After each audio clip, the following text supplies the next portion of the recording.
ეთხელ ტყის პირას თხანი ბალა ხჯობდა. იქვე მახლობლად ტყვეთი დასეინოდა, ხიარურად დარბოდა, ხან დედასთან მიერბინდა, ხან კი ტყეში გაიქცეოდა. მომისმინე შვილო, უთხრა თხენმა შვილს, შორს არ წახვიდ, შაშიშია. ჯამთან ერთად იყავი, თუ გაგიგირდება, მე დაგეხმარები. არ გიო, უთხრა კვიჩმა, მაგრამ ტყის პირა შაშიში რა არის? ტყის პირას არა, მაგრამ ტყეში ბევრი ვეფხვია. ძალიან ბევრი კვიჩს შეუჭამიათ უკვე. ამის გაგონებაზე კვიჩს შეშინდა.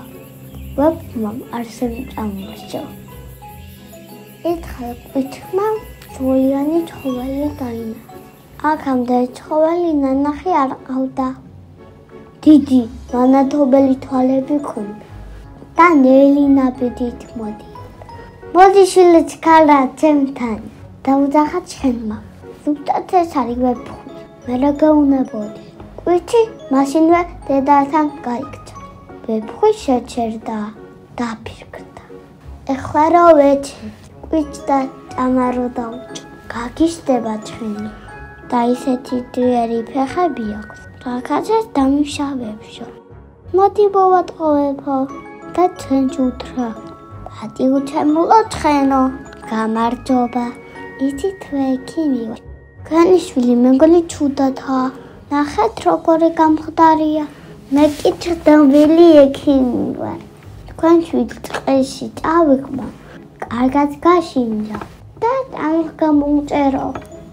ვეფხვა იფიქრა, მოვატყუებო. მაგრამ თხენი მაშინვე მიხვდა, რაც საიფიქრა კაცებმა მცხოვრებელმა. და ვეფხვა, 5 დღეა, მე ფეხი მოდით ერთემი ფეხი გაშინდი. თუ მომირჩენ, მე რა კვიჩად მიხედეო. ვეფხს ძალიან გაეხარდა. ცოტა ხანში კვიჩი თემი ხდებაო. რომელი ფეხი ტკივაო? ითხრა ვეფხვმა. უკანა ფეხი ექიმო. ვეფხვი ფეხისკენ დაიხარა. თხენმა მთელი ჯალით ფეხი თავში დაატყა. ვეფხვი დარიტიანდა და ჯიშ დაეცა. შვილო, ტრაპეზი გავიქცეთ. უთხრა ცხენმა კვიჩ. ეს ვეფხვი კი იტვეს.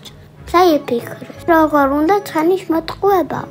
ცხენი და კვიჩი დავიდნენ. მატყუარა ვეფხვი კი თავდატეხილი ტყის პირას მიატოვეს.